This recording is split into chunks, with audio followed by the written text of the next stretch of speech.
첫 번째 경기 서울 SK 대 부산 KCC 분석 시작해보겠습니다. SK는 접전이 펼쳐진 금요일 경기에서 모비스에 승리했다. 4쿼터 맹추격에 나선 모비스에 고전했지만 3점차 승리를 따내며 리그 선두를 더 공고히 했다. 시즌 전 4강 직행의 후보로 평가받지 못했지만 오원희와 김선영, 안영준의 삼각편대 위력이 대단하다. 모비스전에서는 오재영과 오세근의 활약도 좋았는데 다소 부진했던 김선영을 대신해 공격에 적극 가담했다. KCC는 KT에 역전패하며 연패가 더 길어지고 있다. 지난 시즌 우승팀이자 이번 시즌도 가장 유력한 우승 후보로 평가받았지만 6강 탈락이 유력해지고 있다. 이승현과 허웅, 캐디 라렌 등 주축 선수 3명이 잘해주고 있긴 하지만 이근희의 외곽포가 터지지 않는 데다 부상으로 인한 전력 누수가 크다. 기대를 모으고 영입한 도노반 스미스의 존재감도 미비하다. SK의 승리를 본다.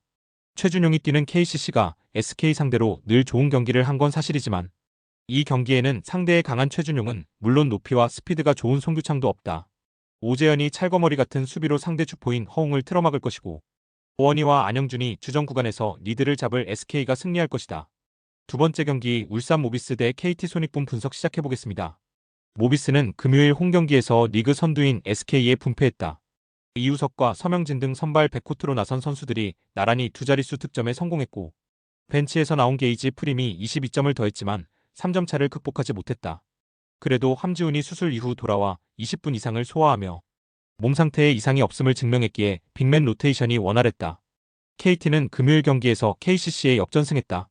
경기 시작 이후 4대 14의 스코어링 런을 당하며 끌려간 경기였지만 추격에 성공했고 후반 승부를 갈랐다. 해먼즈가 3점 3개 포함 더블더블을 기록하며 활약했고 허우는 오픈 찬스의 동료를 잘 찾았다. 카굴랑안과 박성재 등 벤치에서 나온 선수들의 활약이 좋았던 것도 승리의 원동력이었다.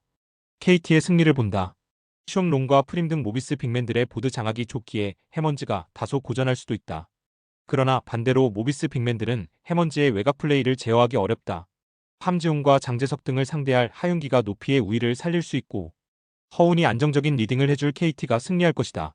세 번째 경기 우리은행 대 KB스타즈 분석 시작해보겠습니다. 우리은행은 시즌 전 전문가와 팬들의 의견을 뒤집으며 정규리그 우승을 차지했다. 시상식에서 만장일치 MVP 포함 8개의 트로피를 수상한 김단비가 믿기 어려운 활약으로 팀을 우승으로 이끌었고 루키 이민지가 시즌 후반 폭발력을 앞세워 김단비를 지원했다. 한엄지가 부상으로 빠진 사이 팀의 높이를 더해준 박혜미의 활약도 있었는데 이명관과 변하정 등이 수비로 기여한 것도 빼놓기 어렵다. KB는 시즌 최종전에서 삼성생명을 잡고 자력으로 4강 플레이오프에 왔다.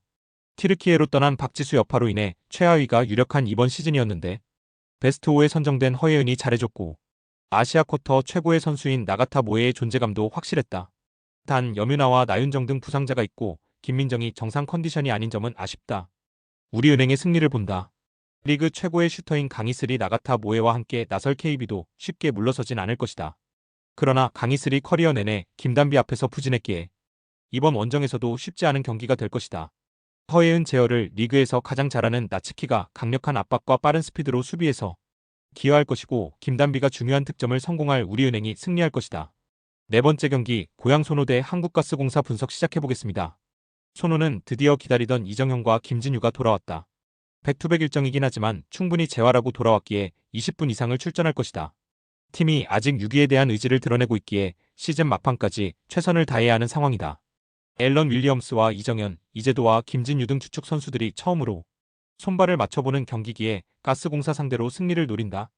가스공사는 삼성에 이어 소노를 연달아 상대하는 백투백이다. 그러나 서울 경기 이후 고향으로 이동에 나서는 일정이기에 이동으로 인한 피로도가 전혀 없을 것이다.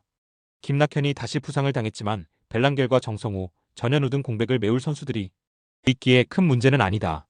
가스공사의 승리를 본다. 이재도와 이정현이 동시에 나설 소노의 주전 구간이 나아진 것은 분명하다. 그러나 이정현의 컨디션 기복은 있을 것이다. 윌리엄스와 정희재를 상대할 니콜슨과 김준일이 득점에서 앞설 수 있고 정성우가 상대 볼핸들러인 이재도를 강하게 수비로 압박할 가스공사가 승리할 것이다. 다섯 번째 경기 대한항공 대 현대캐피탈 분석 시작해보겠습니다. 대한항공은 삼성화재 원정에서 셔사웃 승리를 따냈다. KB 손보의 추격이 워낙 거세기에 살얼음판을 걷고 있는데 소중한 승점 3점을 따냈다.